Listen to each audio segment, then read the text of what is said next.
All right, we got some breaking news for you. The Kremlin is saying that Vladimir Putin has ordered January 6th and 7th as a ceasefire in Ukraine. Again, the Kremlin saying that Putin has ordered a ceasefire in Ukraine from January 6th to January 7th. One off days necessarily isn't anything unusual. We saw that for Christmas Day, for example. IFX have reported that Putin was also declaring a truce at that point. But this does come after a brutal shelling of Russian soldiers in certain areas of Ukraine. Guy, you have to wonder if there is a longer-term ceasefire, how that is or isn't priced into the market and what kind of upside risk at that point. Getting a little pop in stocks right now on the back of this. You can see that in the Dow. You can see that in the Stock 600 right now. We're beginning certainly to move to the upside, well off the lows. So it'll be interesting to see how markets react over the next few minutes to this news. Clearly, there is a kind of holiday element to all of this, which I think we just need to be aware of as well. We are still kind of coming through the Orthodox Christmas, and we need to be aware that there is that. So be careful maybe reading too much into this necessarily. Yeah. Nevertheless, we have seen also the Turkish president, Mr. Erdogan, urging such a development. Yeah. Whether it gets taken further, I don't know. But I think you've just got to be aware of the calendar around all of this as well. Yes, it appears, if I'm not mistaken, January 6th would be considered Christmas Eve in Russia.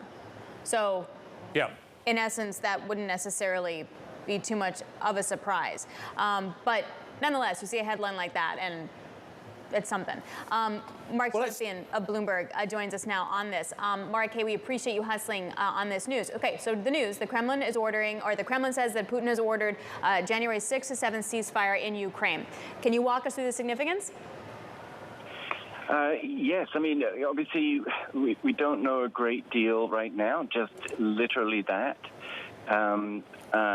And if that's all it is, it probably doesn't have much significance at all in terms of just sort of, battlefield, other than on the day, perhaps, and in terms of battlefield intentions and so on.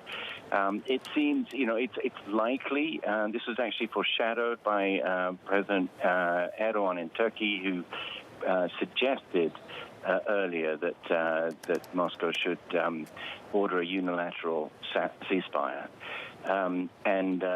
This is now seems to have taken place in the sense that, it's a one-day ceasefire over Christmas. But it's if that's what it is, it's largely a gesture. If you think of previous wars, like the war in Yugoslavia, there were dozens of ceasefires of this kind. Is it, though, an indication, Marc, maybe of Vladimir Putin's awareness of sort of domestic forces that are becoming increasingly concerned? This follows, obviously, the attack on the barracks, which have killed numerous Russian soldiers. That has caused consternation within Russia. Is it a recognition, maybe, by Vladimir Putin of the increasing concern that is growing domestically? Well, there's no question there is increasing concern.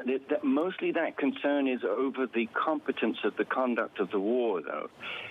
This would appear, at least on the face of it, more to be a signaling that, that Russia is willing to talk, that Russia is a reasonable actor.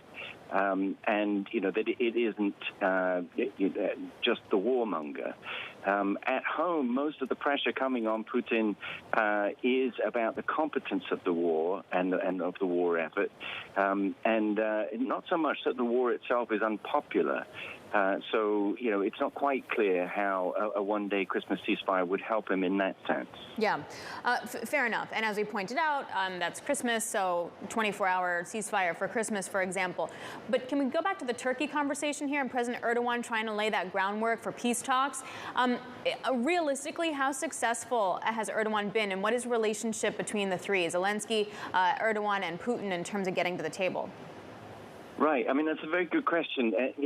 Turkey has been surprisingly successful in organizing or brokering the grain deal that has enabled grain to be shipped out of Ukraine, which was incredibly important for food prices worldwide. So that was an enormous achievement. He has also tried, simultaneously to develop ceasefire talks, peace talks. Those have gone nowhere, essentially. So, whether this signals that, Putin is now willing to start, wants to start discussing peace, or whether, that's not clear. It's definitely not clear that he'd be willing to make the kinds of concessions that would be needed to make that successful. Okay, Marc, bottom line, is there a danger that we read too much into this? This, as you've indicated, is something that is being done for Christmas. It's a very brief period of time, and it looks like hostilities are going to continue as they were once this ceasefire has passed. How much should you, therefore, as investors, should we read into what is happening here? I think we should be very careful indeed. So, there's all that we know at the moment is that there's a one-day ceasefire, which is, if that's all it is, it's essentially meaningless. However, it could indicate something further. It's just that we have no data on which to try and, figure that out. So, we'll have to wait and see as to whether this is actually, a first move to indicate a greater willingness to make concessions. I would say not to have a ceasefire, because a ceasefire on the current lines would be very much in Russia's interest, and they would, want to have that.